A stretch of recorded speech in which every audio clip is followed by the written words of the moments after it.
So if we can do 10 millivolt or 20 millivolt inelastic X-ray scattering, what type of thing we would be looking for, would be after?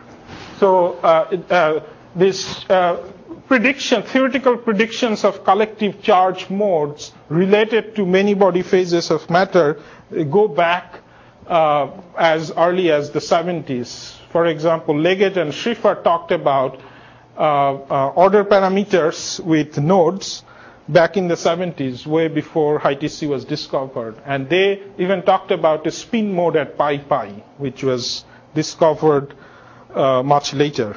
This is neutron resonance. So they also talked about the charge analog of these things. They stabilize into the, because of the node structure. Okay, so these modes have never been observed because their spectral weight they increase at higher momentum, and optical spectroscopies are confined near this line.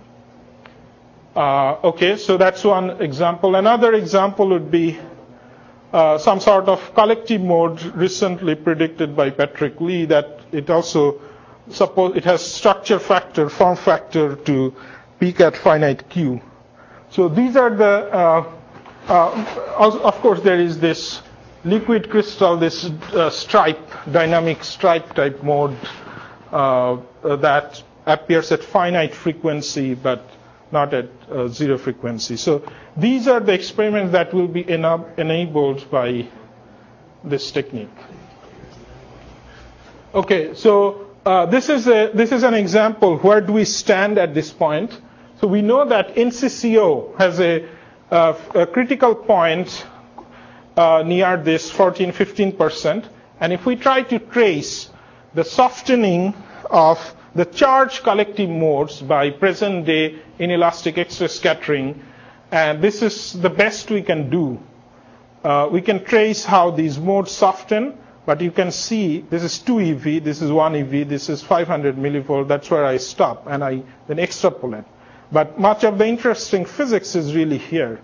So if we can get 10 millivolt resolution with other sensitivity, elastic reduction, and other things, we should be able to study how collective modes behave in the vicinity of a critical point. That's another direction of research.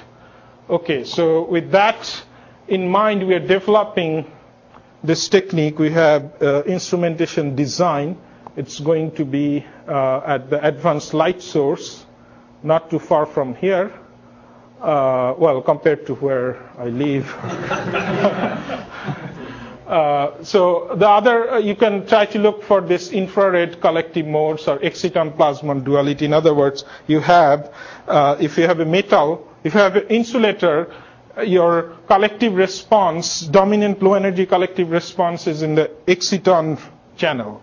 And then as you go from metal to insulator to metal transition, that exciton transforms into a plasmon. So in correlated system, how that happens is very unclear. There are enormous number of metal insulator transitions, so we'll be able to address those things. Okay, I reached my conclusion.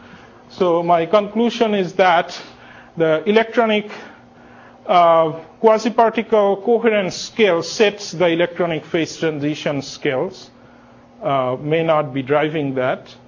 And then we observed a non-graphene Dirac point, which is interesting in connection with a topological insulator. And we are developing inelastic resonant X-ray scattering at Berkeley, which will allow us to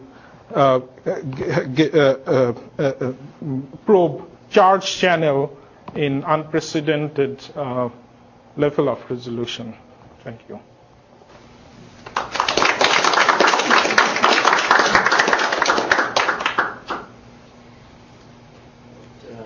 Yeah, maybe for one question or so before. It's not a very important one, but I was confused by your statement. Exciton goes over into plasma. I mean, in many body language or electronic interaction language, one is electron-hole with an interaction, and the other one is a particle with an interaction. and has really, from my point of view, rather different physics behind it. Yeah. So my point is that if you do experiments, where is your dominant spectral weight? Because we're limited by going to low fine resolution. We are limited to look at only the sharpest signals. So what I mean is that in the insulator, the sharpest signal at low energy would be excitons, and in the metal, the dominant signal we should be able to detect is the plasmon. And I did not mention, near Landau damping by go to high Q, where particle hole continuum and the stable collective mode merge, we'll be able to learn a lot about the internal charge dynamics of the system. This is related to the experimental limitations. It would be difficult in a metal with this technique to look at Fermi surface excitations at zero energy because you have elastic peak. Yeah.